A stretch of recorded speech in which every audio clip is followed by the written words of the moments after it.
Okay, in today's video we're going to take a quick look on how to run a simulation scan. Probably a series of videos, but let's just give you the basics right away. Up here we've got the sample client portfolio. Let's say we're just going to use that. We highlight it and we go and grab them all by dragging down. Add them to the portfolio. Once they're in, and this was your portfolio, we'd put the actual amount in. For convenience sake, though, we'll just spread it evenly and say now that's a portfolio we want to run a simulation on. So I'm going to look at this portfolio, and let's say we want to run a 3-year scan. And we're going to do the short version, not the broker advanced, but have it a little faster. And as you go down here, you can see that we need to put an email address in, fff@xxx.nn, okay, just something. And we can put a report name that will be part of the file if we want to save it. I'm not going to do it in this case. Let's just go test. And we can suppress the company logo page and suppress the key. So I'll go ahead and do that just for speed. Once that's done, and hit submit.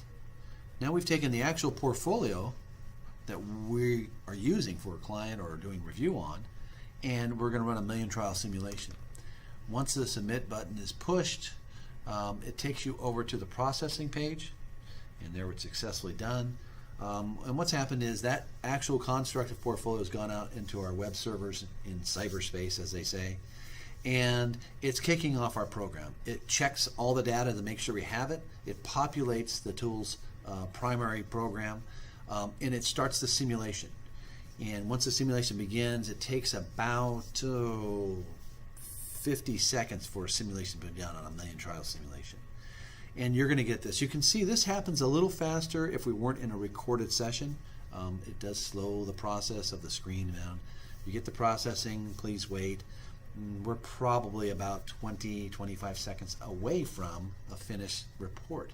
And down here, there's some use of, you can click these. These are PDFs that give you coaching points on how to read the various pages of the scan, which we'll do later. This is just how to get the scan.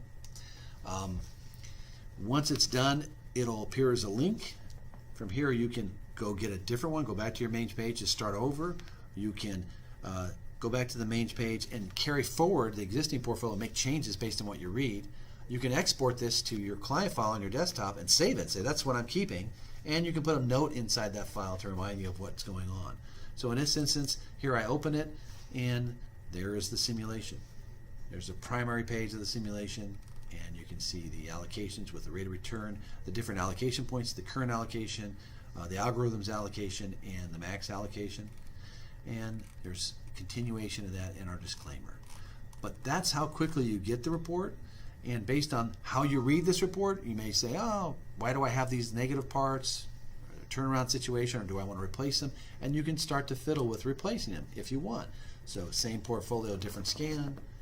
I would go back to the tool page. Once I got back to the tool page, I would run a simulation on the things I was deciding to do. Maybe I wanted to replace a part, and then see how that changed the overall portfolio simulation. Did I improve the return? Did I lower the overall portfolio standard deviation or volatility?